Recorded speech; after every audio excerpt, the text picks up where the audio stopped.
सुप्रभातम। मैं आशा करता हूँ कि आप सभी भैया बहन मन लगाकर अध्ययन कर रहे होंगे। कक्षा 9 विषय हिंदी, पुस्तक क्षितिज, पाठ 2 बैलों की कथा, दिन चतुर्थ, पृष्ठ संख्या 8। पृष्ठ संख्या 8 में जो कठिन शब्द आए हुए हैं उनके अर्थ दिए गए हैं। कठिन शब्दों के अर्थ के पश्चात पृष्ठ 8 में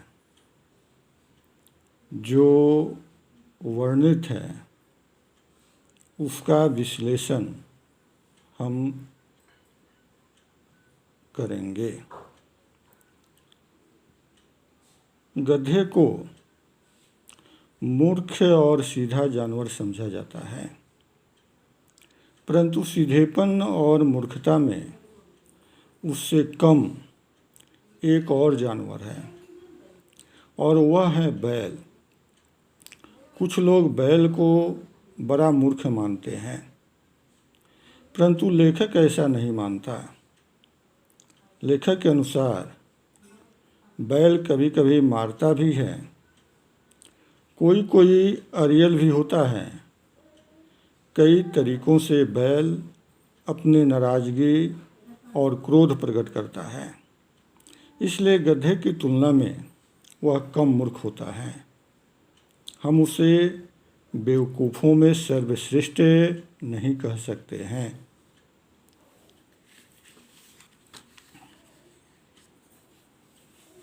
दूसरा खंड पृष्ठ संख्या 8 के अंतर्गत जो है उसका विश्लेषण। झूरी के पास 2 बैल थे, उनके नाम हीरा और मोती थे। दोनों पछाई जाति के थे, देखने में सुंदर और सुडौल थे। लंबे समय तक एक साथ रहने के कारण उनमें गहरी दोस्ती हो गई थी। उनमें एक दूसरे के मन की बात समझने की गुप्त शक्ति थी। यह शक्ति मनुष्यों में नहीं होती। वे आपस में सींग मिलाकर, एक दूसरे को चाटकर या मस्ती भरी कुलेल करके एक दूसरे के प्रति प्रेम प्रकट करते थे। हीरा और मोती सच्ची मित्रता का प्रदर्शन अपने द्वारा किए गए कार्यों से करते थे। जैसे बैलगाड़ी में जोते जाने पर प्रत्येक की चेष्टा होती कि ज़्यादा से ज़्यादा बोझ उसी की गर्दन पर रहे।